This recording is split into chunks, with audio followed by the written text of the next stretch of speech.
بسم الله الرحمن الرحيم. الحمد لله رب العالمين والعاقبة للمتقين وصلى الله وسلم على سيد الأولين والآخرين محمد الأمين و علی آله و صحبه اجمعین. بینندگان عزیز و گرامی در هر کجایی که هستید و در این لحظات بیننده برنامه خودتان می باشید، خدمت تک تک شما عزیزان عرض سلام و ادب و خسته نباشید دارم و امیدوارم که از نعمت صحت و عافیت برخوردار بوده باشید. با برنامه دیگری از سری برنامه‌های بازسازی اندیشه خدمت شما عزیزان هستیم. در آغاز این برنامه خدمت جناب دکتر احسان الله مبارز که باز هم قبول زحمت فرمودند و در این برنامه ما و شما را همراهی کردند عرض سلام و خسته نباشید و خوش آمدید دارم. جناب دکتر خوش آمدید. و علیکم السلام و رحمت الله و برکاته. خوش و خرم و سعادتمند باشید. از الله متعال دعاگو و طلبگارم که به ما و شما و جمله اهل اسلام توفیق بدهد تا حق و حقیقت را درست فهمیده جویا شده از آن پیروی کنیم و با آن همگام در مسیر دعوت به سوی حق زندگی خیش را پیش ببریم. تشکر جناب دکتر. خب عزیزان گرامی، در آخرین جلسه از جلسات این برنامه بازسازی اندیشه، بخش پیرامون بخش سوم شناخت وهابیت صحبت هایی داشتیم. البته وهابیت مزعومی که دشمنان اسلام و کسانی که همرکاب ایشان هستند و به آسیاب ایشان آب میریزند این اصطلاح را ایجاد کردند به نام وهابیت، وگرنه طی برنامه‌های مختلف ما خدمتتان عرض نمودیم که چیزی به نام وهابیت، مذهب فقهی به نام وهابیت وجود ندارد. خب زیر این عنوان فقط به خاطر شناخت، به خاطر اینکه بشناسید صحبت‌هایی داشتیم و در آخرین جلسه پیرامون خاطرات مزعوم و موهوم مستر همفر که حقیقت ندارد و خیال بیش نیست صحبت داشتیم و باز هم این خاطرات موهوم و مزعوم را به بررسی گرفتیم تا از دروغ‌های آخوندهایی که این کتاب را نوشتند و دست به جعل این کتاب زدن پرده برداشتیم و بخش از این خاطرات را بررسی کردیم و در این برنامه به بخش دیگر آن میپردازیم. البته دشمنان اسلام همیشه سعی کردند که از طرق مختلف با استفاده از ابزار و وسایل مختلف برای بدنام کردن یک جریان اصلاحی چون حرکت شیخ محمد ابن عبدالوهاب و نسبت دادن آن به انگلیس ها و گویا که این مصلح بزرگوار در راستای سقوط خلافت اسلامی عثمانی ها دست داشته و گویا اینکه با انگلیس ها دست داشته این کتاب را نوشته و همون گونه که خدمتتان عرض شد در برنامه گذشته و در جلسه گذشته بخش از این خاطرات مزعوم را بررسی کردیم و من میشه که باز هم یک بار دیگر به خلاصه بررسی های که در آخرین جلسه صورت گرفت بپردازیم. دوستان گرامی، خاطرات مستر همفر که گفتیم خاطرات ساخته بشر و جعلی هست. گفتیم که مستر همفر در کتابش میگه که وی با شیخ محمد ابن عبدالوهاب در سال 1710 نه بلکه در صفحه 3 این کتاب میگه که وی با شیخ محمد ابن عبدالوهاب دیدار کرده. وقت تاریخ این دیدار او را بررسی میکنیم میبینیم که در سال که وی ادعا دارد که با شیخ محمد ابن عبدالوهاب دیدار کرده، شیخ محمد ابن عبدالوهاب 10 سال بیش نداشتند و این دروغ وی ثابت می شود. میگه در سال 1710 از طرف وزارت مستعمرات بریتانیا به مرکز خلافت اسلامی فرستاده شده و در صفحه 18 کتاب میگه که پس از سپری کردن 2 سال در آستانه به دستور حکومت بریتانیا به لندن برمیگرده و در صفحه 22 کتاب باز ادعا میکنه که 6 ماه بعد از لندن برمیگرده به بصره و در بصره با شیخ محمد ابن عبدالوهاب دیدار میکنه و قسمی که خدمتتان عرض کردیم با توجه به تاریخ ولادت شیخ محمد ابن عبدالوهاب که در سال 1703 میلادی میشه به تاریخ میلادی و او ادعا میکنه که در سال تقریبا 1713 با ایشان در بصره دیدار کرده.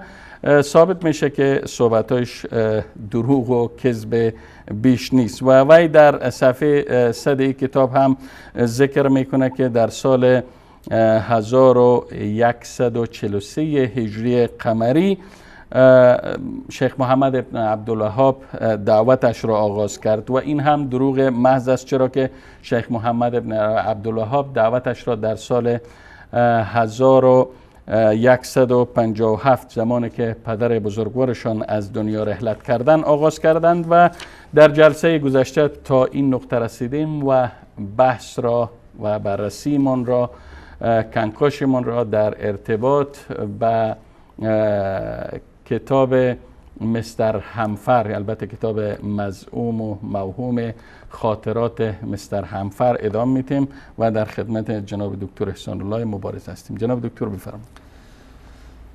الحمد لله نحمده ونستعينه ونستغفره ونعوذ بالله من شرور أنفسنا ومن سيئات أعمالنا من يهده الله فلا مضل له ومن يضلل فلا هادي له وأشهد أن لا إله إلا الله وحده لا شريك له وأشهد أن محمدا عبده ورسوله.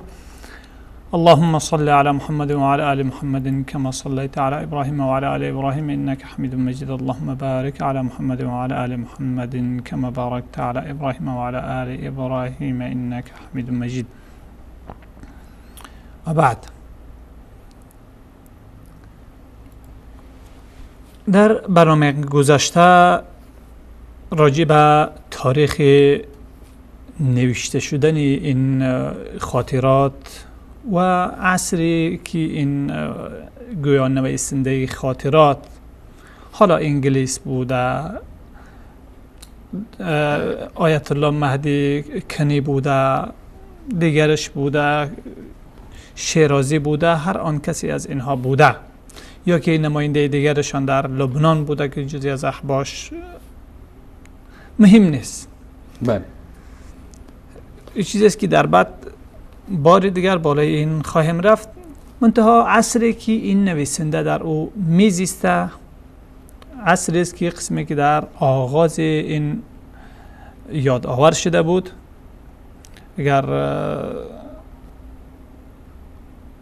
بفرمایید جناب دکتر. اگر لازم باشه که بار دیگر نمایش داده شود ورنه کفایت میکنه. ما فقط از جای شروع میکنیم که فکر کنم در آخرین نقطه که ما توقف کردیم نقطه بود که صفحه فکر کنم 100 خاطراتش بود که او مستر همفر یا شخص مزعومی که کتاب را نوشته ادعا کرده بود که شیخ محمد ابن عبدالوهاب دعوتش را در سال 1143 هجری قمری آغاز کرد، در حالی که دعوت شیخ محمد ابن عبدالوهاب دعوت اصلاحیشان در سال 1157 آغاز شد، زمانی که پدرشان از دنیا رحلت کردند. در مجموع شیخ محمد ابن عبدالوهاب رحمه الله تعالی زمان 1157 زمان است که با محمد ابن سعود رحمه الله تعالی با هم پیوستن و به درعیه آمدن، با هم اینجا یک جا شدن. یعنی محمد ابن سعود هم دعوت را پذیرفت، از اینجا پیمان همبستگی و تعاون دعوتی میان این دو برگزار شد. نه قبل از او دعوت شیخ محمد ابن عبدالوهاب در همون یعنی بعد از وفات متصل بعد از وفات پدرشان اعلان دعوتشان شد. البته خب اما هدف اعلان دعوتشون همفر هم میگه اعلان دعوتش در سال 1157 143 بوده. طبقی که شما در برنامه قبلی هم ذکر کردین به این نقطه پرداختین که همفر گویایی را گفتن، در حالی که اظهار دعوت در سال 1157 صورت گرفت. بله. خب پس این نکته چیز است، نکته که من پیشتر به او تاکید میکردم، نکته این بود که اصلا نویسنده این مذکرات که گویا همفر بوده باشه و همفر در چی زمان 1712 با گفته او با محمد ابن عبدالوهاب ملاقات کرده باشه و محمد ابن عبدالوهاب در او زمان کمتر از 10 سال سن داشتن. بله 10 سال الی 12 سال سنشان چون بیشتر. خودش میگه در سال ما میگیم شیخ محمد ابن عبدالوهاب در سال 1703 میلادی تولد شدن و همفر مزعوم در سال 1710 از طرف وزارت مستعمرات بریتانیا مأموریت پیدا میکنه و به آستانه میره و در اونجا 2 سال باقی میمانه. بعدش برمیگرده در لندن، 6 ماه در لندن میگذرانه و بعد از گذشت 6 ماه میایه بصره و در بصره عراق با شیخ محمد ابن عبدالوهاب که طبق یعنی در سال باید 1700 اواخر 1712 باشه ملاقات میکنه که در وقت شیخ محمد ابن عبدالوهاب کمتر از 10 سال سن داشت. بله. و این خودش بطلان این یادداشت‌ها یا این خاطرات یا این مذکرات به اثبات میرسونه. بله. نکته مهمه که اینجا ما میخواستم به بینندگان عزیز یعنی باز هم یاددهانی شوه ای بود که در این یادداشت‌ها می نویسه که ما فعلا در زمان حضور داریم، در زمان بود و باش داریم که امپراتوری ما بالای هند و چین و خاورمیانه یعنی عراق و فلسطین و اردن و اینجاها حاکمیت داره. البته سوریه، لبنان تحت حاکمیت بریتانیا هیچ وقت نرفته، بلکه اونها جزئی از در تقسیم 1916 سایکس و بیکو انگلیسی نماینده انگلیسی و فرانسه که بود، لبنان و سوریه جزئی گویا مستعمره فرانسه توزیع شدن و عراق و بخش اردن و فلسطین جزئی از مستعمرات بریتانیا. و 1917 اینها بریتانیا در این جاها داخل شد. یعنی ما از چیز میگذاریم که در اون زمانی که گویا محمد ابن عبدالوهاب بوده و این اصلا بریتانیا من حیث یک کشور مستعمر در هند هم حضور نداشت، چین هم نگرفته بود. بله. چون میگه که هند و چین و خاورمیانه اینها همگی تحت تصرف ما هست. بله. و با این منطقه عراق اینجا اصلا حضور نیافته بود. قسمی که خودی ای در بعدها می نویسه که یعنی ما تلاش داریم که در بغداد و عراق و اینجاها مردم بر ضد خلافت عثمانی بشورانیم. اصلا وقتی که این مناطق تحت تصرف او وجود هست، مناطق تحت حاکمیت هست، خود چرا اینها را بر ضد حکومت عثمانی میشورانه که تحریک میکنه که اصلا حاکمیت نداره اینجا حاکمیت قسمی که گفته در اینجا حاکمیتی کی است؟ حاکمیت امپراتوری بریتانیا که یک امپراتوری که افتاد هیچگاه در آن غروب نمیکرد. بله. و ما میگه مستعمرات خود یعنی مستعمرات من هند و چین و خاورمیانه اینا همه مستعمرات ما هست. بله. اینها مستعمره بریتانیا. بله. زمانی که بریتانیا در فلسطین هم داخل میشه و سال چند است؟ کی گفتین؟ بریتانیا. انگلیس ها در فلسطین داخل میشه و بغداد در سال تقریبا اولین دخولشان در بغداد بصره هست که 1914 وارد بصره شدن. 1914 وارد بصره شدن. سپس 1918 کامل بغداد هم گرفتن، کامل عراق تحت تصرفشان آمد. در اون زمان فلسطین هم تحت تصرفشان آمد. شروع شد مرحله انتدابی بریتانیا در اونجا. خب و همگی مسلمان ها ای را هم آگاهی دارن که تا زمانی که سلطان عبدالحمید ثانی، سلطان عبدالحمید دوم گویا آخرین شاه و یا خلیفه واقعی دولت عثمانی، خلافت عثمانی، در تا وقت 1909 میلادی اونها حاکمیت داشتن. 1909 بر ضد او کودتا صورت گرفت. تا او زمان یهود حتی ممنوع قرار گرفته بود با فرمان دارالخلافه، با فرمان خلیفه، که یهودی ها به فلسطین حقی خرید زمین ها و هیچ نوع چیزی را داده نشوند. هجرتشان هم که در بدل چقدر پول فراوان هجرتشان به سوی فلسطین که گفتن که ما اونجا هجرت میکنیم، اینجا پناهگاه برای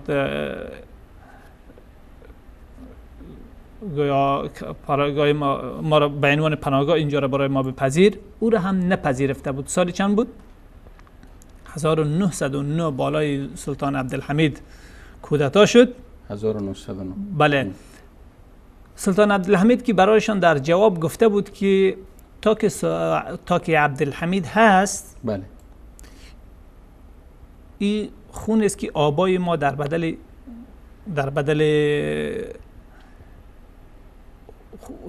خون و در بدل جنگ‌های فراوان ایره گرفته. تا که ما هستیم یهود در اینجا ساکن شده نمیتوانه. پس این تحت تسلط کاملی کی هست؟ سلطان عبدالحمید، خلافت عثمانی. بله. خب این جریان هست و ورودی اولین تحت تسلطی که قرار گرفتنش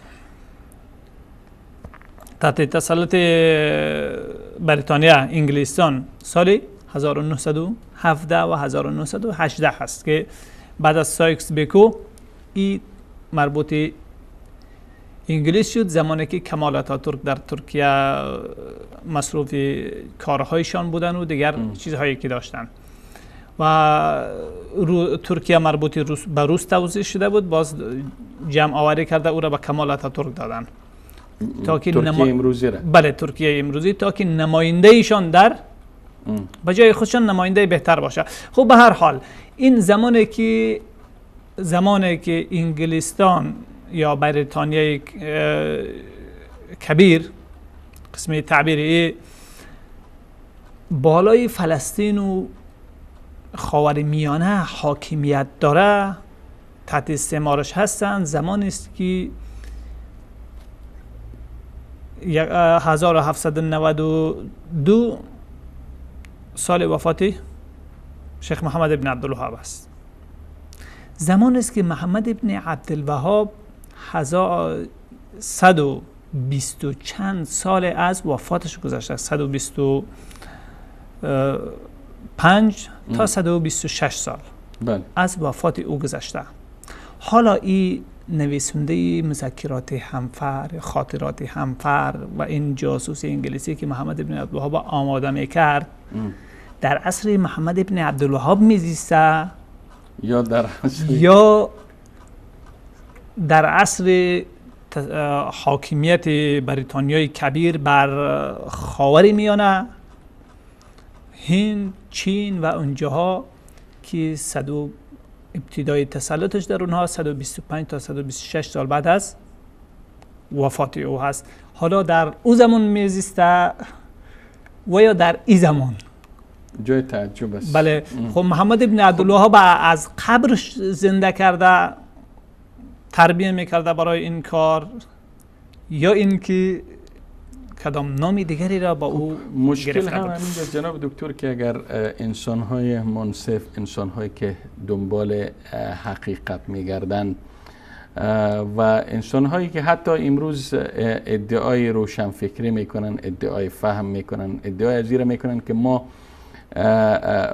به صورت مستند و موثق ثابت میکنیم که گویا شیخ محمد ابن عبدالوهاب با انگلیس‌ها رابطه داشته، اگر اینا بیاین به دور از پیش‌فرض‌های سابقه، به دور از غرض هایی که دارن، به دور از اهدافی که دارن، این کتاب بخوانن، بررسی بکنن، به این حقیقت پی میبرن. اما ای که اگر میخوان برچسب بزنن، انسانی که افراد که اهل تحقیق هستن، از نعمت عقل برخوردار هستند، پس از این بررسی ای کتاب و این تناقضاتی که در این کتاب وجود داره به وضاحت ای را درک میکنن که این کتاب نوشته مزدورای انگلیس بوده، نوشته مزدورهای استعمارگرها بوده، استعمارگرایی که امروز هم مزدورایشان شانه به شانه ایشان مثلا در سوریه و در عراق علیه ای دو ملت اسلامی به جنگ میپردازن و ای دو کشور به خاک و خون میکشانن.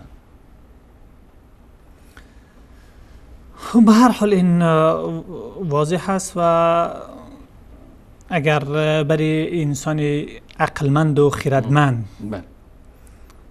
عقلمند و خردمندی که در پی حق بوده باشد، همین یک دلیلی که فعلا یاد آور شدیم برای بی اساس بودن این یا خاطرات بافتگی و ساختگی کفایت میکرد و ما متاسف هستم و که خیلی تعجب آور هست برای ما که بعضی از دستانی که خود به جامعه تسنن هم نسبت میکنن روی ملاحظاتی که بالای شیخ محمد ابن عبدالوهاب از خود دارن و دعوت توحیدی او به اونها پسندشان نیامده، چون برگردی قبرها و دیگر چیزها، طواف قبرها و اون چیزها را پیشه خود یا که عقیده خود میدانند و ای اونها را منع میکرد.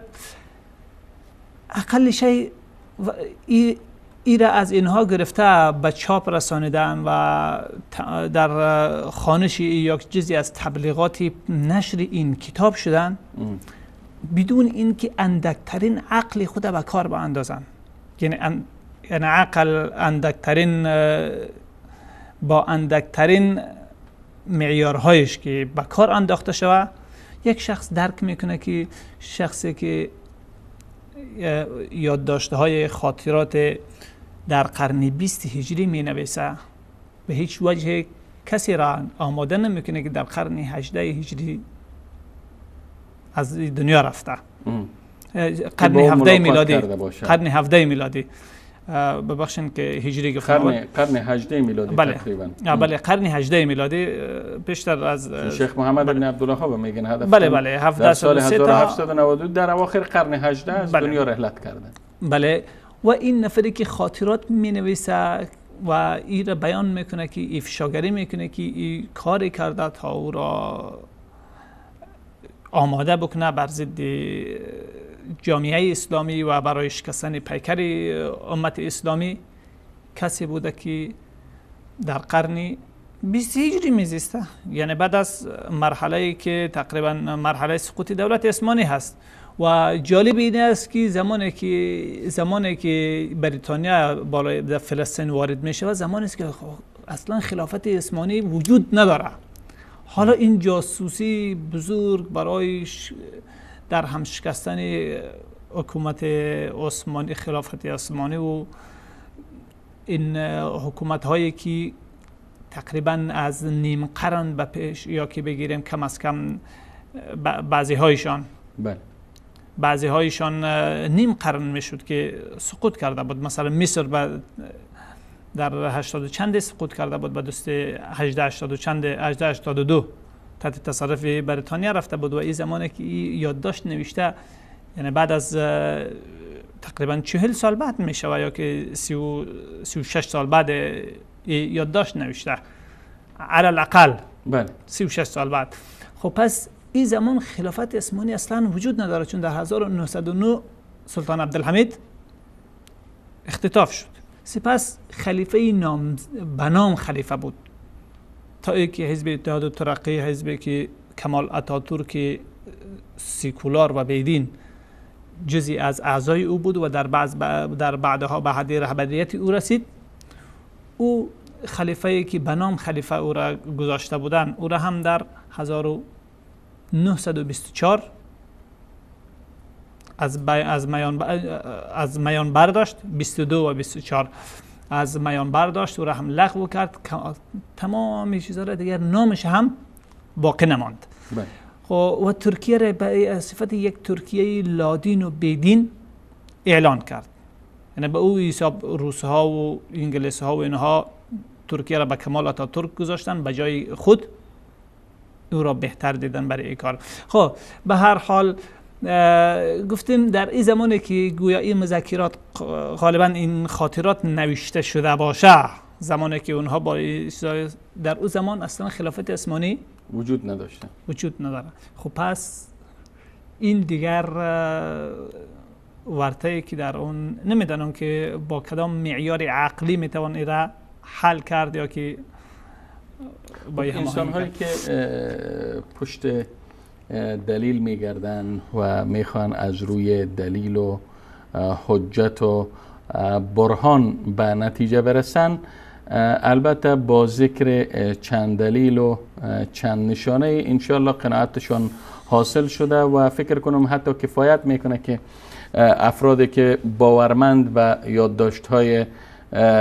موهوم به نام مستر همفر هستند یک مقایسه، یک مقارنه بین نوشته های مستر همفر و تاریخ خلافت عثمانی بکنن و بعدش بیان مسائل چون سکس بیکو اینا را مطالعه بکنن، به این نتیجه میرسن که واقعا یک افسانه بیش نیست و یک سیناریویست که از طرف، چون قبلا هم عرض شد، از طرف مزدورهای استعمارگرها نوشته شده به خاطر بدنام کردن یک جریان نابی که فقط به خاطر اصلاح گری جامعه آمده، فقط به خاطر زدودن خرافات و بدعت هایی که در جامعه آن روز رواج داشت آمده، چیز دیگری بیش نبوده. بله، واقعا چیزی که واقعیت کلی داره. حالا اگر به بخش‌های دیگری از این خاطرات بپردازیم، جوانب متعددی داره. اگر کدام یک از جوانب او را بگیریم ادامه میتیم. بحث ما را گفتیم ما در جایی که در صفحه 100 خاطرات در اونجا توقف کردیم. اگر به بعض اتهام هایی که در این یادداشت ها علیه شیخ محمد ابن عبدالوهاب مصلح و دعوتگر قرن 18 میلادی زده شده، اگر به اونا هم بپردازین مشکل نیست. جناب دکتر بفرمایید. برخی بهتر است که از همین اتهامات که در همین کی هست، در همین کتاب ذکر شده، بله، از به همین اکتفا کنیم به جای اینکه به اتهامات دیگر برویم.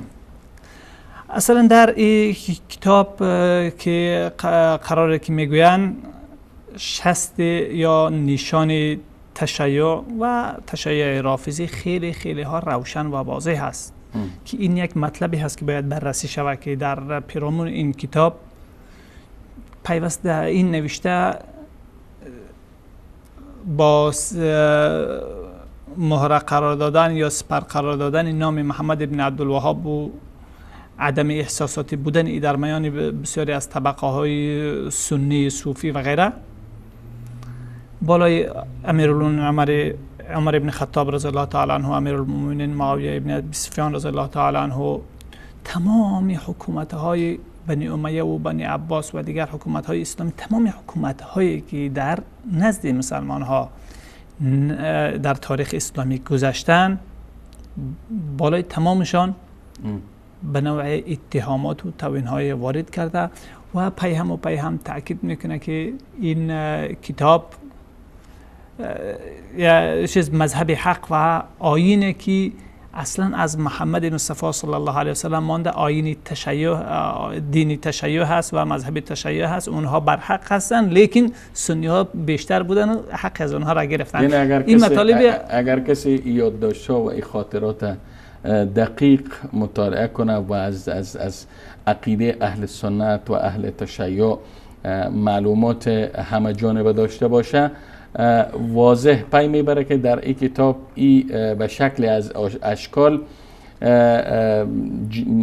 به جانب تشیع تمایل داشته و رهبرها و نه تنها که تمایل داشته، این کس یک برای از او روشن می شود که یک شیعه رافضی به تمام معنا بوده، یعنی که کاملا حتی جایی که استدلال میکنه همه چیزها این ادله زیادی داره که اگر نشانه هایی که اگر کسایی که خود اهل خرد میگیرن و واقعا به عقل باور دارن، از خلال این دلایل و این نشانه ها به حقیقت روی بیارن خواهند برد. منتها این یک مطلب است که لازم به بحث و مطلب دیگری که در اینجا بود، مطلب خود اتهاماتی که بالای شیخ محمد ابن عبدالوهاب رحمه الله تعالی در این بسته شده. اگر اول به این بپردازیم، هر قسمی که مناسب می‌بینیم بفرمایید جناب دکتر. ببینید در ضمن خاطرات در اولین ملاقات هایی که با شیخ محمد ابن عبدالوهاب ذکر میکنه، در کدام کتاب دائمی یادداشت؟ در همین یادداشت ها در نسخه فارسی که پیشتان است با ترجمه محمد مؤید است، محسن مؤیدی. خب محسن مؤیدی در صفحه 30 برخی از صحبت های در اینجا موجود داره. نه، اینجا در صفحه بخش سوم که شروع میکنه، اگر بخش سوم صفحه 8 است، از اونجا به بعد جریان است که گویا میره و بخش سوم بگیریم. بله، بعد از بخش سوم. بخش سوم. خب ما بخش سوم اگر دوستان نشون بدن، صفحه چند جناب دکتر؟ من اینجا صفحه 6 بخش سوم باز کردیم. اگر لازم باشه اینجا رو نمایش بدیم یا ای که صفحه مشخصی پیش شما؟ نه همینجا بعد از او که اولین ملاقاتش با کی میایه، با شیخ محمد ابن عبدالوهاب رحمه الله. خب بعد از بخش سومی تقریبا در بخش چهارم. بله در بخش چهارم شروع بله، در اونجا چیز است. خب در بخش چهارم اینجا اولین ملاقاتی را که با شیخ محمد ابن عبدالوهاب یادآور می شود. در اونجا از محمد ابن عبدالوهاب به صفت یک جوانی، یعنی خیلی چیز یادآور می شود. اولا اینجا ببینید، بفرمایید جناب صفحه 13 است، چون این صفحه پیش ما هنوز نمایش داده صفحه 13 است. شما صحبتتان ادامه بدین. بفرمایید. خب اول ذکر میکنه که شخصی مردی بسیار شریفی که به نام عبدالرضا بود و شیعه ایرانی از مردم خراسان بود. بله. با او آشنا شده و بعد از او با محمد ابن عبدالوهاب در مغازه اون شخص با محمد ابن عبدالوهاب آشنا شده. میگه در آن مغازه با جوانی آشنا شدم، او در آنجا رفت و آمد میکرد، 3 زبان ترکی، فارسی و عربی را میدانست.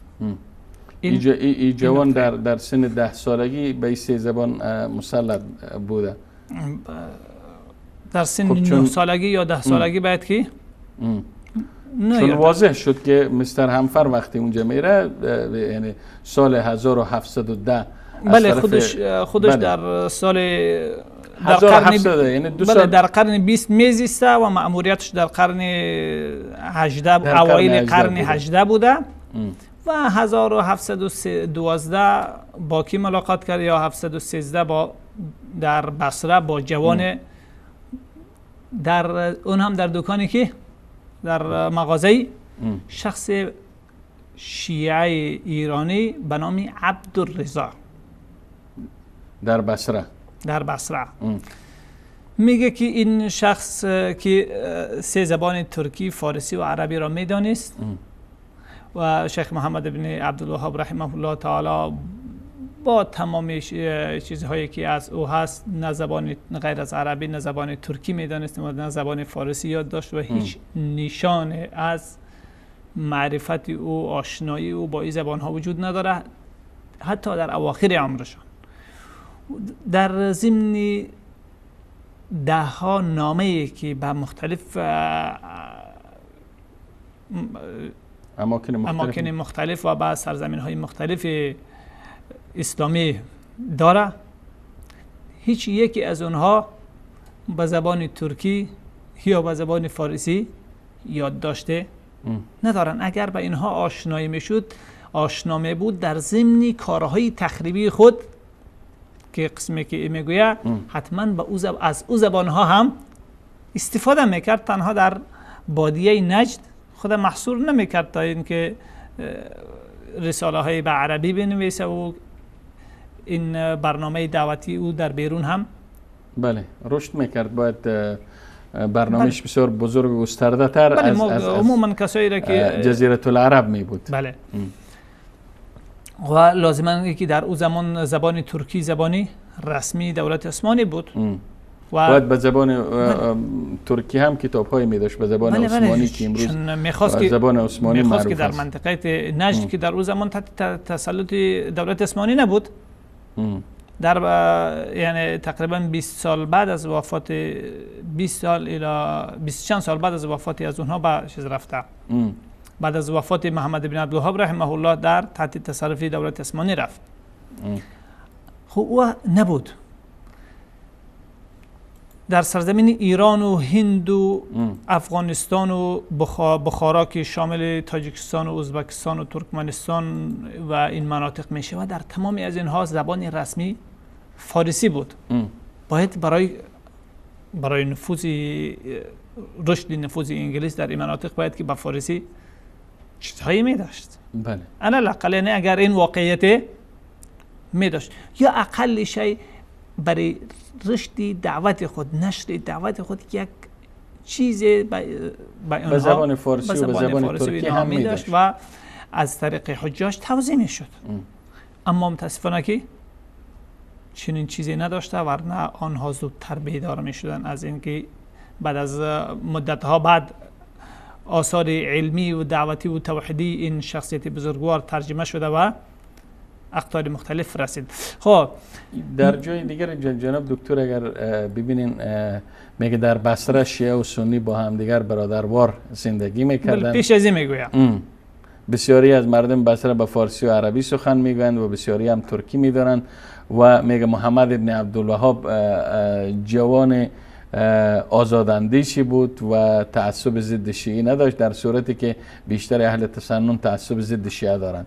یعنی از این عبارات و از این جملات خیلی حالا به این انتقال میکنیم ان شاء الله. خب اگر جناب دکتر همین نکته ای را که گفته، نکته زبان شما بررسی گرفتیم. بله.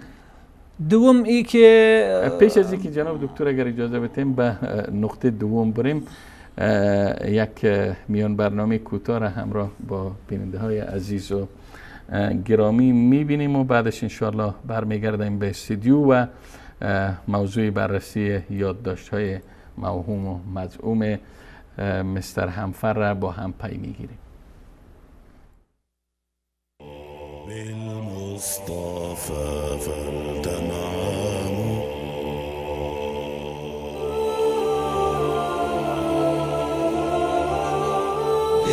بالمصطفى فلتنعم بمدحه ترنم بالمصطفى فلتنعم بمدحه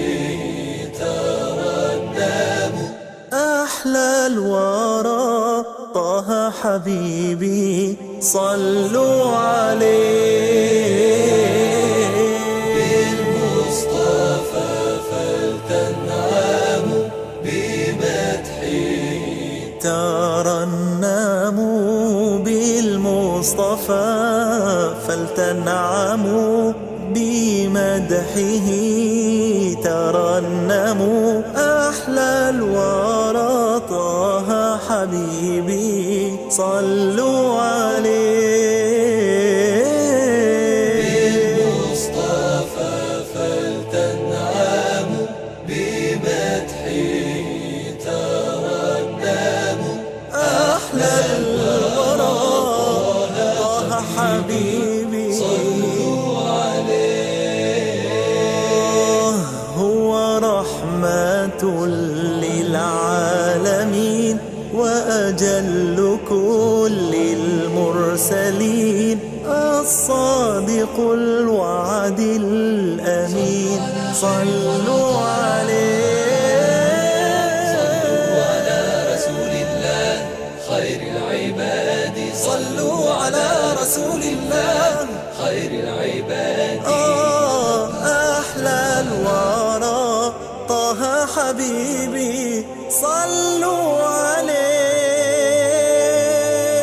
يهفو لنا يا سعدنا، يشتاق لقياه بنا، أواه فاض حنيننا. صلوا عليه.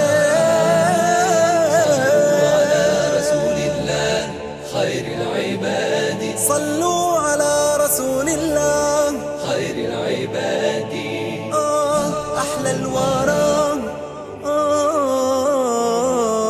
صلوا عليه.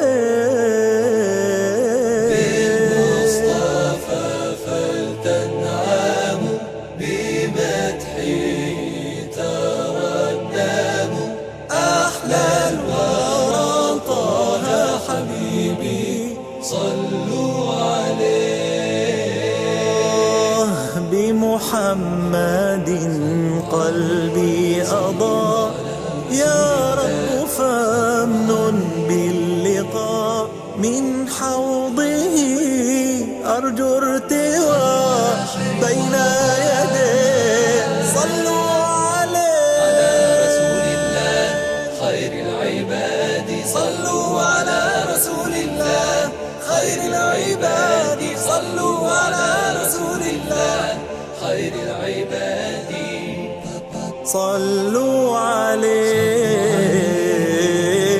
بالمصطفى فلتنعم، بمدحه ترنم.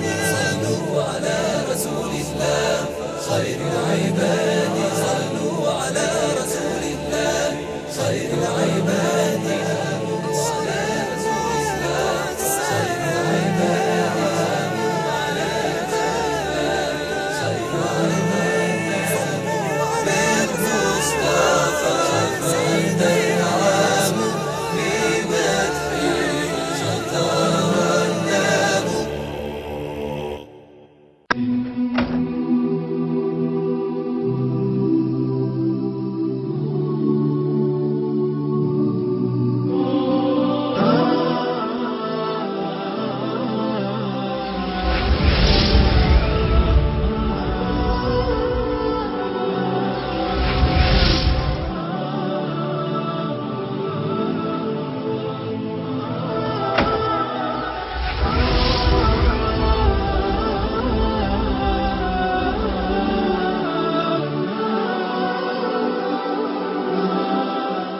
رساله حق، اسلام ناب به دور از خرافات.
خب بینندگان عزیز و گرامی، با عرض سلام مجدد و دوباره خدمت شما هستیم با ادامه برنامه بازسازی اندیشه که در این برنامه باز هم پیرامون یادداشت‌های موهوم و مزعوم مستر همفر بحثمان را ادامه می‌دهیم و واقعا کسانی که از عقل سلیم و درایت برخوردار هستند فقط با یک مطالعه کوتاه و حتی یک مقارنه کوتاه بین یادداشت و بین تاریخ خلافت عثمانی درک میکنند که این نوشته و این یادداشت سند جعلی و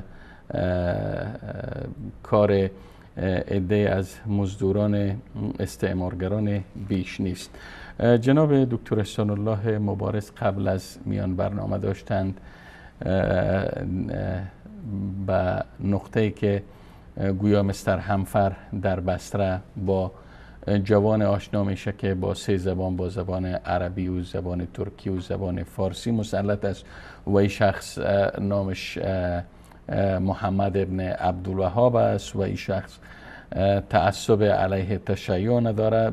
پیرامون از این صحبت میکردن و میخواستیم که از کتاب سخن کوتاه در مورد روافض چیزی را نمایش بدیم. خب جناب دکتر بفرمایید. حالا همون صفحه را اگر صفحه نه اول همه چیزی که از خود کتاب مستر همفر هست ایره میخوانیم باز. خب بفرمایید. با ارجاع میکنیم اگر همه نکته که در اینجا هست شما نمایش بدین. کدام نقطه را؟ همون صفحه که پیشتر میخواندیم، محمد ابن عبدالوهاب اینجا نوشته میکنه. اگر دوستای گرامی در اتاق کنترل صفحه چیز نشان بدن، صفحه لپتاپ. محمد ابن عبدالوهاب جوان آزاد اندیشی بود، تعصب ضد شیعی نداشت. البته به قول اولا پیش از او را اگر شروع بکنین از ابتدای معرفی شدن او. حالا قبلا که او آشنا شده بود با شخص به نام عبدالرضا. بله همین صفحه که هست. خب بعد از او بله میای اینجا در آن مغازه با جوان آشنا شدم. او در آنجا رفت آمد میکرد، 3 زبان ترکی، فارسی و عربی میدانست و لباس طلبه علوم دینی را بر تن داشت. نامش محمد ابن عبدالوهاب بود. او جوان بسیار بلند پرواز و تندخو بود و از حکومت عثمانی انتقاد میکرد، در حالی که این خود این نقطه هم جای بحث داره، ولی به حکومت ایران کاری نداشت. در مجموع حالا به این چیز میکنیم که امام محمد ابن عبدالوهاب رحمه الله تعالی در تمام آثار علمی که از خود شیخ محمد ابن عبدالوهاب مانده و آثار دعوتی یک مورد از نقد بالای دولت عثمانی یافت نمیشه. خب اونا خودشان در حالی که صریح یعنی به بحث اطاعت از حکام دعوت میکردن، چگونه باز بیاین سر تمرد را بگیرن و انتقاده که در حالی که با دشمنای اسلام همدست شون و برای سقوط خلافت همکاری بکنن. بله این چیزی است که در جاهای متعدد از کتاب‌های خود به این تصریح کرده، در رساله ها و نامه‌هایی که در چیزش به چاپ رسیده در اونها تصریح می‌کنه. منتها نکته مهم از همه این که بله هیچ نوشته در تمام نوشته‌اش که تقریبا در 11 مجلد به چاپ رسیده، بله مجموعه آثار، در تمام این یک رساله، یک مقاله، یک نوشته بر ضد دولت عثمانی نداره.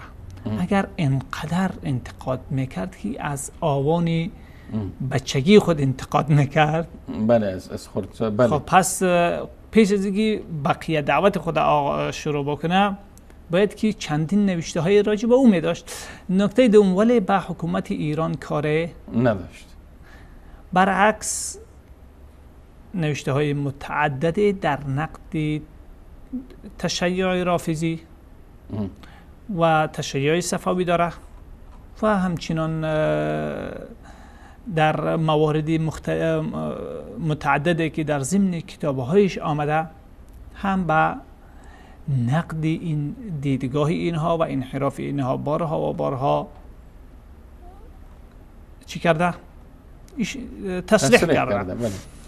خب دوم نکته دیگری که در اینجا قابل به یادآوری هست که شیخ محمد ابن عبدالوهاب اصلا نام عبدالرضا که فعلا میگه با او آشنا بود و چیز داشت، نام عبدالرضا را شیخ محمد ابن عبدالوهاب نام شرکی میدانه. نام عبدالرضا را با بله چگونه و در کتاب توحیدش یک چیزی مستقله، بحث مطلب مستقل روی ای داره و روی ممنوعیتی قسمی که مثلا یهود و نصارا عبدالمسیح نام میکنن یا عبد مریم و غیره و همینشون این نام های عبدالرضا و غیره از قبیل همون نام ها با همون نوع شرک است و این در شریعت اسلامی و در تصریحات متعدد شیخ محمد بن عبدالوهاب این نام شرکی و بدور از دایره توحید است که محور دعوت شیخ محمد بن عبدالوهاب است. خب پیش میریم به نکته بعدیش. خب که حالا کتاب باز در آخر باز با کتاب رخ میکنیم انشالله. درست است. میگه و از حکومت عثمانی انتقاد میکرد ولی به حکومت ایران کاری نداشت.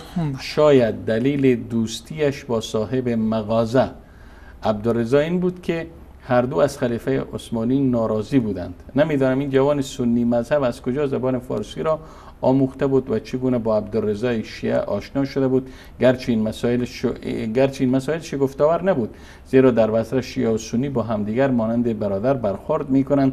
بسیاری از مردم بصره به فارسی و عربی سخن میگویند و بسیاری ترکی نیز میدانند. خب اینجا دو چیز خواسته که وانمود بکنه. یکی که زبان فارسی زبان ها عموما شیعه هستند و این یک دروغ محض و باطل محض هست، چون اکثریت فارسی زبان ها که اکثریت علما و دانشوران تاریخ اسلامی را تشکیل میدهند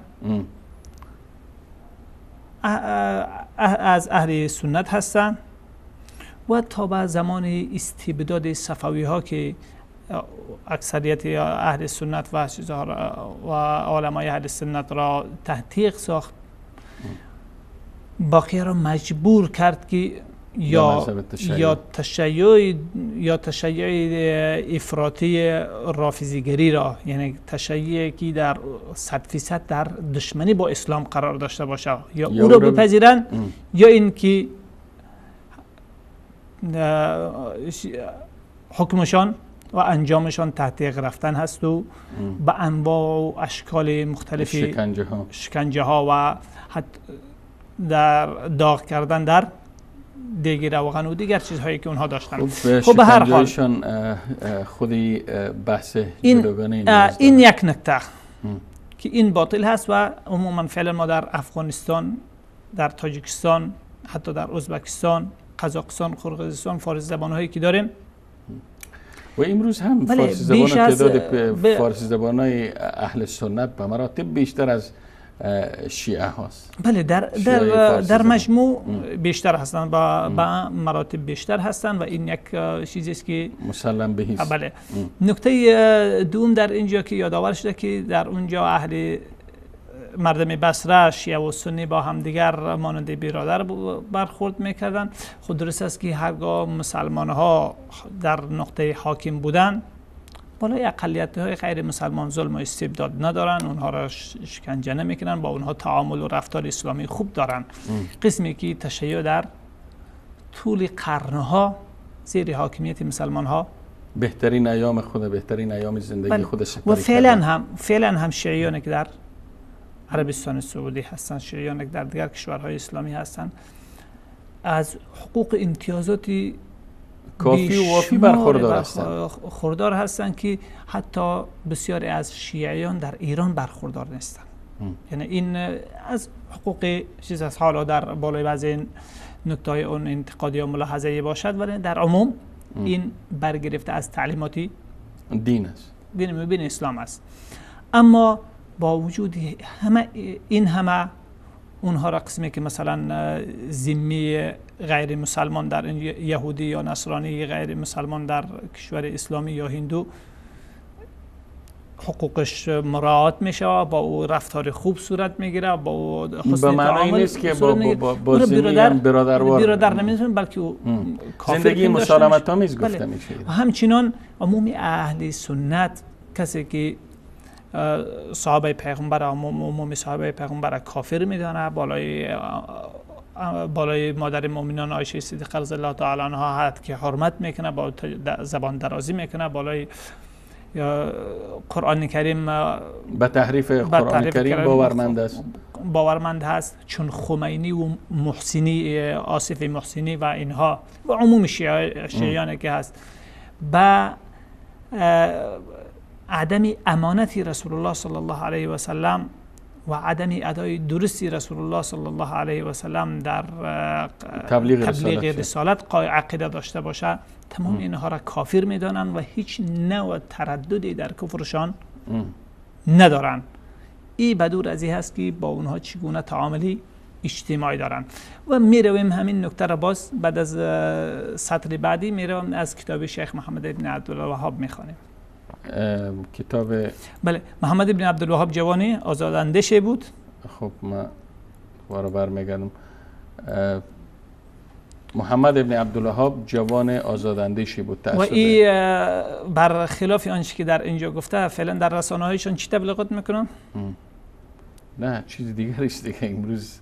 امروز محمد ابن عبدالوهاب هر چی که بد و بیراه و دشنام و ناسزا در قاموس آخوندها هست، علیه شیخ محمد ابن عبدالوهاب به کار میبرن و دریغ نمیکنن. این یک نکته دیگر، فعلا تبلیغات عمومیشان، چی از اونها، چی از بادرانشان یهودی ها، چی از نصارا و حتی کلینتون و اینها هم، هیلاری کلینتون و دیگرها هم تصریح کردن و استخبارات ریاست های استخبارات چندین کشور غربی هم تصریح کرد که همین تندی که در برابر ما هست، تشدد و تندروی که در مقابل ما هست، اینها از مذهب وهابیت است. وهابیت مذهومی که خودشان مشکل ندارن.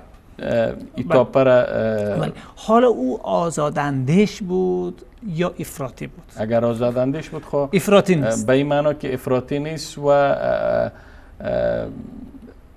در نزد غرب هم پذیرفته شده است. بله. خب پس این دو با هم در تناقض است. در صورتی که بیشتر اهل تسنن تعصب ضد شیعه دارند. میگه در ادامه حتی برخی از عالمان بزرگ اهل تسنن شیعیان را کافر میشمارند. البته این نقطه شما توضیح دادن که هر کسی که سب صحابه داشته باشه، حد که حرمت ام المؤمنین کنه، قائل به تحریف قرآن باشه، واضح هست که در این بحث نیست. خب همچنین او برای پس پیش نمیرویم، چون همین نکته مهم است که ایرا از کتاب خود، از کتاب شیخ محمد ابن عبدالوهاب که میگه که تعصب ضد شیعی نداشت، برخلاف اکثر علمای اهلی در مجموع. هیچ یکی از علمای اهل سنت بر ضد تشیع تعصب ندارن، بلکه دیدگاهی حقی که دین مبین اسلام هست از او پیروی میکنن. هر یکی از افراد در جامعه که به انحراف رفت، حتی اگر نامش سنی باشه، چی خود سنی بگوید، چی خود موحد بگوید، هر آنچه که گفتم موقف درستی شرعی را در برابر در خصوصی او بیان میکنن و از او پیروی میکنن. شیخ محمد ابن عبدالوهاب رحمه الله تعالی حالا میگه که تعصب ضد شیعی نداشت و در برابر شیعه ها کاملا هیچ نوع عکس العمل یا دیدی منفی در برابر او نداشت. حالا میریم رساله شیخ محمد ابن عبدالوهاب.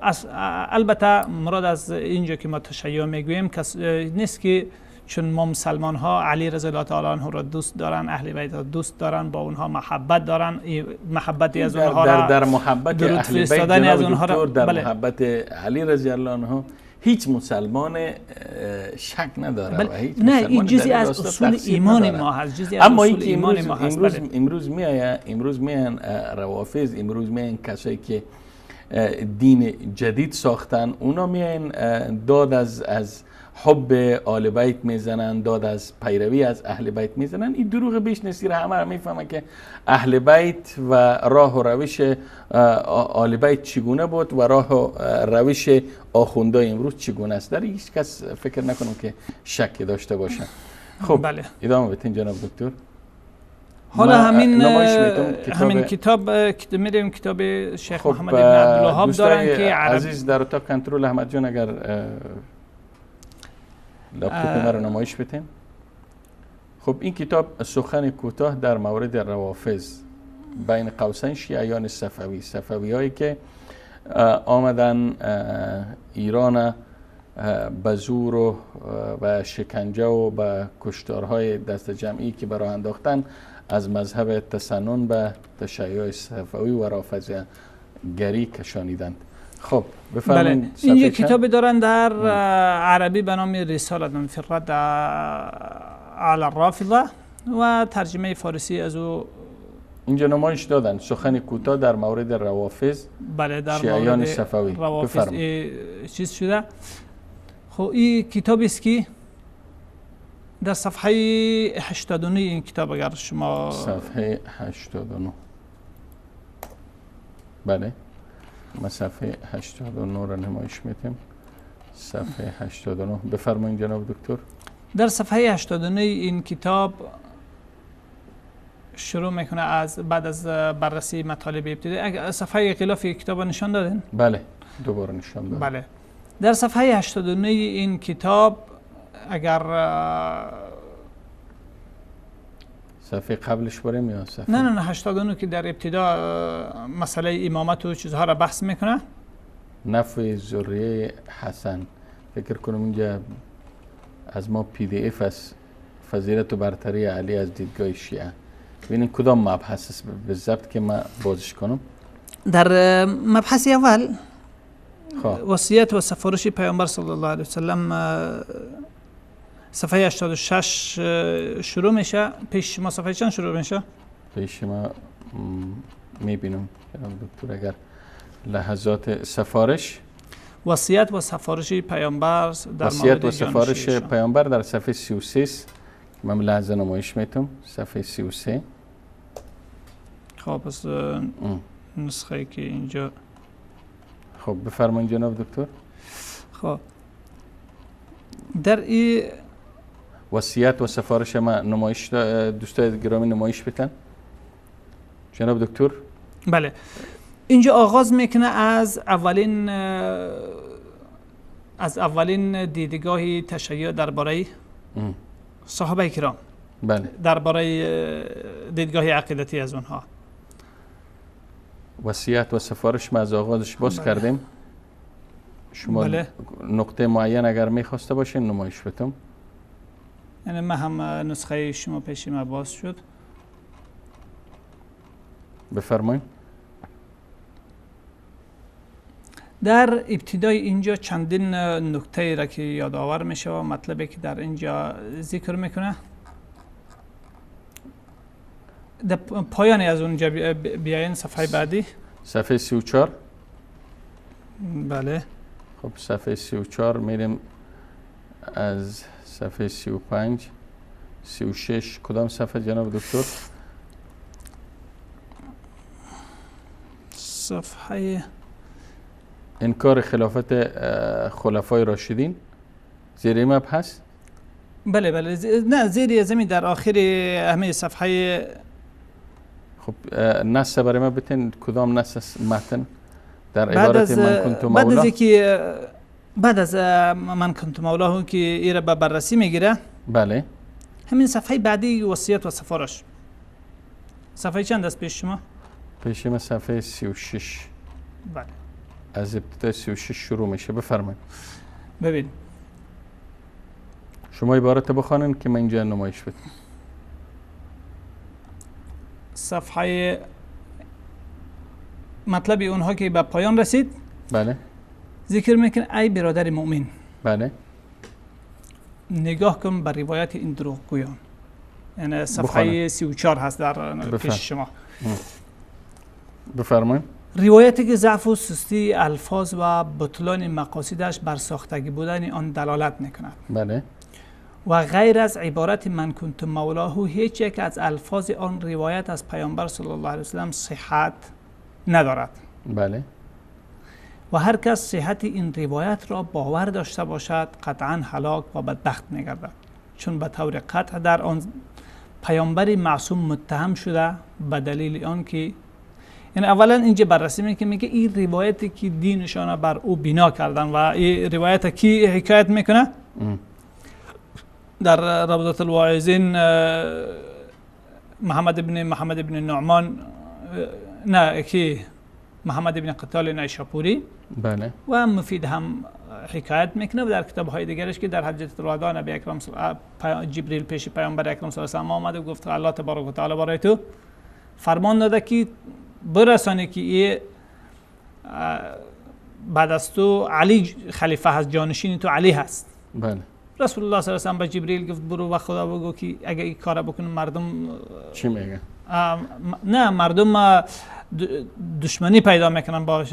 یعنی اینجا بس این گویا توهین هست بر پیامبر هم. اینجا تصریح چی میگه؟ پیامبر صلی الله علیه و آله فرمود در صفحه همون 33 در صفحه 33 میگه که پیامبر صلی الله علیه و آله فرمود بله برادرم جبرائیل همانا خداوند با این کار اصحاب را دشمن علی گردانیده است. میترسم که آنها با تعیین علی، با تعیین امامت علی، نسب امامت علی، میترسم که آنان به من ضرر برسانند. پس از جانب من از پروردگارم معذرت خواهی کنم، یعنی پیش پروردگارم از جانب من معذرت خواهی کو. جبرئیل میگه پیش پروردگار رفت و به او عرض کرد، الله تبارک و تعالی دوباره گفت که به پیغمبر این آیت نازل کرد که ایها الرسول بلغ ما انزل الیک من ربک و ان لم تفعل فما بلغت رسالته. و اگر امامت علی را نرسانده، این تمام آخونده شیعه بیان میکنن. و حتی آخوند محسنی، آصف محسنی که در افغانستان است، افغانستان نماینده بوش و اوباما بود، او میگوید در کتابش، در چندین جای کتابش، در همون چنام داره کتاب معروفشان مشرعة بحار الانوار و در کتاب دیگرش هم که در نجف نوشتن صراط الحق، بیان میگه که اگر پیامبر این مطلب دقیق میرسان و واضح و روشن میرسان، مشکلاتی بعدی پیش نمی آمد. یعنی مشکلات شیعه و سنی پیش نمی آمد، مشکلاتی که غصب خلافت علی، یعنی میگه درست روشن نرسانده بود. یک بار هم تو از روی خود گذراند علیه پیامبر است. بله. از این که توهین و حد که حرمت بیشتر نمیتونه بله. باشه. در این تمام آخوندان شیعه با شمول خمینی، آصف محسنی و اینها مکارم شیرازی و سیستانی و عاملی و همش. خب میگه در شیخ محمد ابن عبدالوهاب در تفسیر به این میگه که جز عبارتی که نبی اکرم صلی الله علیه و آله فرمود من کنت مولاه و فعلی مولاه، کسی که من دوستی او و مولای او هستم، علی هم دوستی علی هم برای او لازم است. میگه هیچ یک از الفاظ این روایت درست نیست، بلکه کسی که به این عقیده داشته باشه قطعا هلاک و بدبخت میگردد، چون به طور قطع در آن پیامبر معصوم متهم شده به دلیل آنکه ابتدا از دستور پروردگارش اطاعت نکرده و این نسبت دادن نقص به پیامبر صلی الله علیه و سلم است. الله تبارک و تعالی میگه که امامت علی را به مردم برسان، ایره ما بعد از تو امام تعیین کردم. میگه که واپس میکنه که میگه نه، خدا را بگو که این کار دشمنی مردم با ما جلب میکنه و الله تبارک و تعالی از این طریق میخواد که مردم دشمن علی بسازه. این چیز است. پس معذرت میخوایم. میگه و نسبت دادن نقص به پیامبران علیهم السلام کفر است. یک، بله، این دیدگاه رافضی که به این چی از صفوی های گذشته، چی قمی و مجلسی و آنها و چی خمینی و آصف محسنی و اینها، همه تصریح میکنن، میگه ای کفری، همین روایت در ذات خود باور داشتن به این روایت کفر است. حالا تأثیر بنای عقیده بر او، بنای عقیده بر کفر چی حکمی داشته باشه. خب نکته دومی که در این ملاحظه میگیره، همچنین بنا به این روایت خداوند متعال کسانی را به عنوان اصحاب و یاران پیامبر صلی الله علیه و آله برگزیده که با بهترین فرد از اهل بیت پیامبر دشمنی ورزیدند. عجیب. خب میگه و در این عیب گرفتن از پیامبر صلی الله علیه و آله و مخالفت با آیاتی است که خداوند پیامبر و یارانش را ستوده است، آنجا که میفرماید محمد رسول الله والذین معه اشداء علی الکفار رحماء بینهم تا به آخر آیت. خب میره و در صفحه بعدی بله آیت هست و ترجمهش که در این آیت ها میگه همگی معلوم است که مدح و ستایش از صحابه کرام است. در پایان میگه معلوم است که اعتقادی که مخالف قرآن و حدیث پیامبر صلی الله علیه و سلم باشد کفر است. این نظر شیخ محمد ابن بله. عبدالوهاب است. یعنی کسی که درباره صحابه کرام، یعنی نه تنها به کفر صحابه کرام موضوع، این مسئله خیلی بالا هست، یعنی خیلی شدید است. به این باور داشته باشه که صحابه کرام رضوان الله علیهم اجمعین با اهل بیت رسول الله صلی الله علیه و سلم من حیث اهل بیت رسول الله صلی الله علیه و سلم بغض و عداوت داشتن، میگه این مخالف با این همه آیاتی است که در اونها الله تبارک و تعالی از صحابه تعریف کرده و تکذیب این آیات قرآنی در ذات خود چیز است؟ بنای عقیده بر خلاف تصریحات قرآنی کفر است. خب همچنین بله بنابر روایت مذکور پیامبر از ضرر رسانیدن مردم به وی ترسیده، در حالی که خداوند میفرماید والله یعصمک من الناس. مخالف این آیت. بله این آیت در بعد از غزوه بدر در سال 2 هجری تقریبا یا پیش از اون نازل شده بود. یعنی تقریبا 8 سال پیش از، کم از کم 8 سال پیش از حجت الوداع. خب و خداوند تو را از خطرات احتمالی کافران و اذیت و آزار مردمان محفوظ می‌دارد. بله. و همونطور که معلوم است در پایان بیا، در پایان از این بگذاریم، در پایان هیچ نسه در کجاست؟ اینجا در عبارت من کنت مولاه، در عبارت من کنت مولاه. حالا این را نقد میکنه، میگه همین عبارتش با سند صحیح ثابت است، اما میگه در این هیچ نص بر خلافت بلافاصله علی رضی الله عنه وجود نداره. اگر چنین نص در این زمینه می بود قطعا خود ایشان آن را ادعا میکرد. علی رضی الله تعالی عنه حضرت علی ادعا میکردن. میگه زیرا او در این مورد از همه عالمتر به منظور پیامبر صلی الله علیه و آله بود، حالا اینکه در خطبه های متعددی چی نام داره کتاب نهج البلاغه، در خطبه های متعددی نهج البلاغه میگه تصریح میکنه که میگه شما خودتان مرا تعیین کرده و کسی دیگری که ما به این علاقه من نیستم تلاش غیری ما کسی دیگری را تلاش کنه، دنبال کسی دیگری بره. و همچنان زمانی که علی رضی الله تعالی عنه توسط ابن ملجم خارجی به شهادت میرسه، هنوز زخمی هست، براش میگن که وصیت کو بعد از خود کسی تعیین کو، میگه ما کسی را تعیین نمیگه. گفتن حسن میگه اگر خواسته حسن را انتخاب کنه، ولی او تعیین نمیکنه، ورنه میگفت که حسن که خود به خود از جانب الله تعیین هست، چی لازم به شما کسی را تعیین کنید، چی لازم به که از ما استفسار بکنه. خب از این بگذاریم جناب دکتر یا مونده صفحه بعد ادامه میته امیره بفرمایید. هیچ نص بر خلافت بلافاصله علی وجود ندارد و اگر نص در این زمینه قطعا خود ایشان آن را ادعا میکرد، زیرا او در این مورد از همه عالمتر به منظور پیامبر بود. هر کس ادعا کند که علی ادعای خلافت کرده ضرورتاً ادعایش باطل و پوچ است. حالا نکته بعدی صفحه بعد بروین. بله صفحه 37 میگه. صفحه 37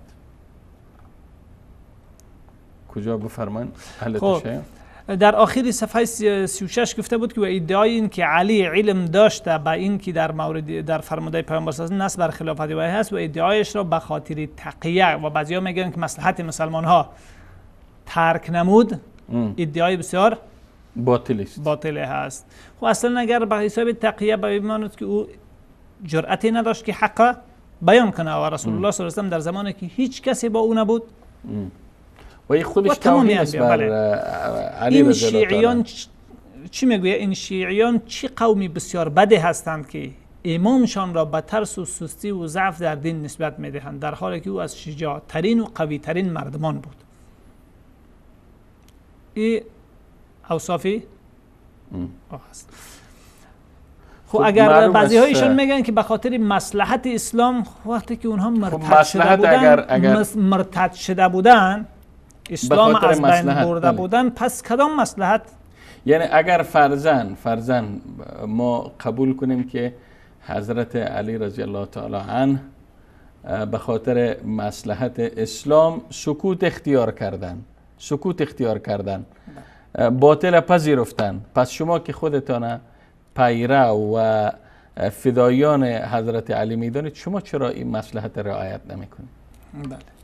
خب نکته بعدی که دین تشیع به او بنا هست و موقف شیخ محمد ابن عبدالوهاب در خصوص او چی است؟ انکار خلافت خلفای راشدین. بله. همین صفحه 37 است نه؟ بله. میگه که اهل تشیع صحت خلافت ابوبکر صدیق رضی الله عنه را انکار میکنند. بله. و انکار آن منجر به فاسق دانستن تمامی کسانی میشود که با ابوبکر بیعت نمودند و معتقد بودند که خلافتش حق و صواب است. همه صحابه حتی علی با ابوبکر بیعت کردند و جمهوری امت اسلامی معتقدند که خلافتش حق و صواب است. اعتقاد به فاسق دانستن صحابه مخالف این فرموده الهی است که می‌فرماید کنتم خیر امت اخرجت للناس. قرآن میگوید که صحابه را که شما بهترین امتی بوده که در جامعه بشری برانگیخته شده، ظهور کرده و به وجود آمده. اینها میگویند که بدترین افراد اونها بودند که هنوز رسول الله صلی الله علیه و سلم دفن نشده بود که بر ضد او کودتا کردن، بر ضد دین او و دین او را دیگر. این حرفی روافض است. خب ادامه بتیم بفرمایید. بله. چون کدام خیر و خوبی در میان امت وجود دارد، کدام خیر و خوبی در میان امت وجود دارد که با یاران پیامبرانشان مخالفت میکنند و با غصب منصب خلافت به اهل بیتش ظلم میکنند و به آنان اذیت و آزار میرسانند و جمهور این امت باطل را حق میدانند. سبحانك هذا بهتان عظیم. بله. خب هر کس به چیز اعتقاد داشته باشد که مخالف قرآن است، همانا کفر ورزیده است. احادیث وارده در صحت خلافت ابوبکر صدیق و اجماع صحابه و جمهور امت مبنی بر حق بودن خلافت او خیلی زیاد هست و هر کس جمهور اصحاب پیامبر را به فسق و ظلم نسبت دهد و اتفاق آنان را بر امر باطل قرار دهد، بدون شک پیامبر را حقیر داشته و حقیر داشتن او یعنی حد که حرمت او کفر است. خب این دیگر ادامه بدین.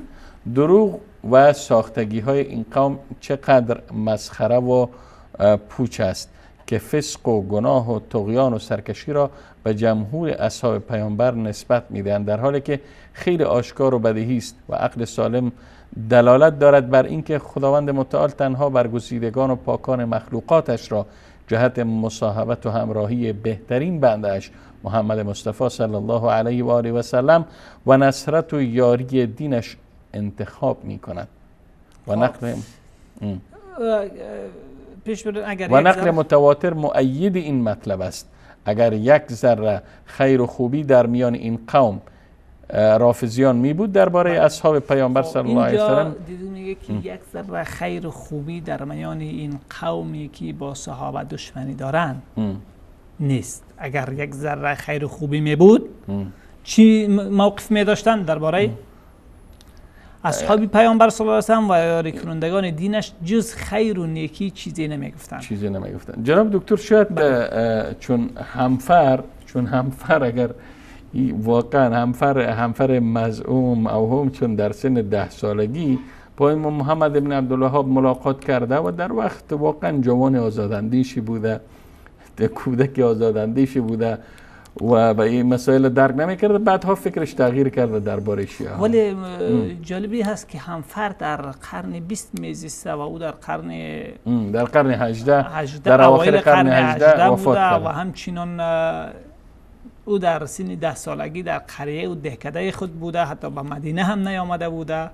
به شهر یعنی هدفتن به مدینه منور. اولین سفر تعلیمیشان به سوی مکه و مدینه هست در سن ابتدای جوانیشان. اینجا هم نیامده بود، اما او را در جوان بسیار تنومند و هوشمند و چیزها در بصره ملاقات میکنه. در شاید هم 1712 یا 13. بله، یعنی 10 ساله و اون جوان. به هر حال این چیزهایی است که اهل خرد میدارن. خب در ادامه اگر چون وقتی ما خیلی تقریبا چند دقیقه بیش نمانده، اگر همین بحث خاتم میتین در اینجا تمام میکنیم. بفرمایید ادامه بدین. خیلی همین مطلبی که اینجا گفته مطالب زیاد هست که در ادامه این کتاب بیان میکنه. میگه که همین مطلبی که اینجا گفته، میگه ما خداوند آنان را بدبخت گردانیده و با سخنان باطل و پوچ و روایات ساختگی درباره یاری کنندگان دین اسلام آنان را خوار و رسوا ساخته است. سپس روایت از علی رضی الله تعالی عنه حکایت میکنه که در امام دارقطنی او را روایت کرده و در مستدرک حاکم هم هست، گرچه در پاورقی بیان داشته که سندش ضعیف هست و او ضعفش بنابر وجود یکی از رافضیان، یکی از شیعیانی که متهم به وضع احادیث است در سندش او هست. خب به هر حال این از طریق خود روایت شیعیان از علی رضی الله تعالی عنه آمده که میگه چی میگه؟ میگوید بر رسول الله صلی الله علیه و آله و سلم داخل شدیم و گفتیم ای رسول الله کسی را جانشین خود گردان.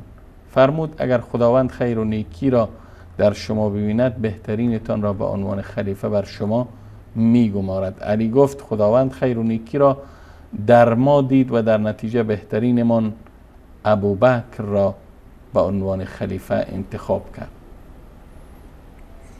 خب بالاخره در ادامه از این تمامی چیزها درباره خلافت ابوبکر صدیق رضی الله تعالی عنه و اینکه در قرآن کریم گفتگی است که وعده داده است مسلمان ها را که با مرتدین می جنگند و فتوحات بر اونها نصیب میشه و کسی که با اونها جنگید کی بود. و این روایت قوی ترین دلیل است میگن علیه کسانی که مدعی دوستی با علی هستند، ادعای دوستی با اهل بیت دارند. خود این روایت واقعا دلیل پس از همه روایات پس از همه روایات در صفحه 47 میگوید که پس این دلایل قوی و امثال آن. در صفحه چند؟ 47. در صفحه 47 اگر نمایش بتم صفحه 47. بله چی میفرماید جناب دکتر؟ میگه پس این دلایل قوی و امثال آن چهره رافضیان و فاسقانی که منکر خلافت ابوبکر صدیق رضی الله عنه هستند را سیاه نموده است. این قول کی است؟ قول شیخ محمد ابن عبدالوهاب که به قول مستر همفر مزعوم بله هیچ مشکلی با تشیع نداشت، با رافضیان نداشت. قسمی که مستر همفر خودش نداشته بلکه همه چیز از دیدگاهی از اونها است. خب جناب دکتر مسئله بعدی هم ادعای رافضه مبنی بر ارتداد صحابه و در پایان ازی هم مطلب بیان میکنه و بار دیگر تاکید میکنه که این دیدگاه صحابه، این دیدگاه تشیع در خصوصی ارتداد صحابه مخالف قرآن و مخالف سنت پیامبر صلی الله علیه و آله است و کفری صریح است. کسی که به این دیدگاه باشه کفر ورزیده است. خب جناب پس این چیزهای زیاد در برابر ازی هست و چیزی که بعد از او ذکر میکنه در برابر ادعای روافض مبنی بر نقص قرآن و قضایای امامت و قضایای دیگری را ذکر میکنه و در تمامی از اونها یک ثابت میکنه که هر یکی از این دیدگاه ها و بینش هایی که تشیع به او تشیع رافضی صفوی به او باورمند هست،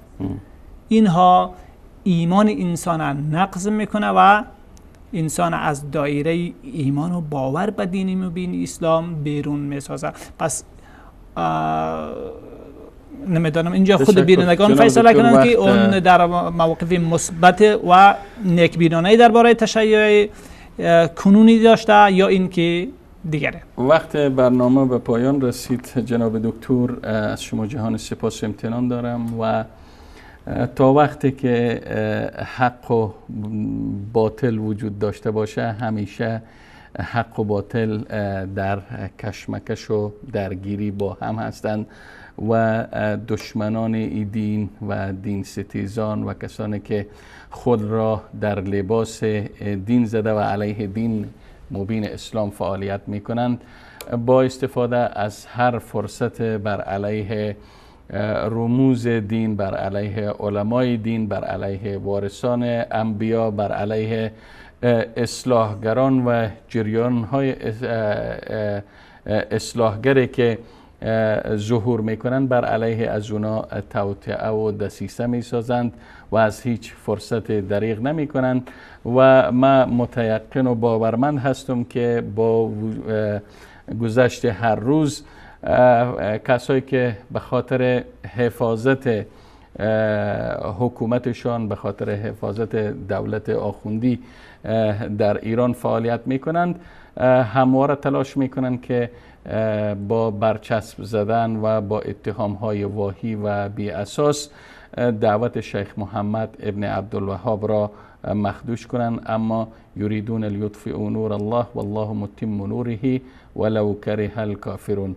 تا دیدار دیگر و برنامه دیگر همه شما عزیزان را پناه حضرت یکتای بی همتا می سپارم. خداوند یار و نگهدارتان و السلام علیکم و رحمت الله تعالی و برکاته.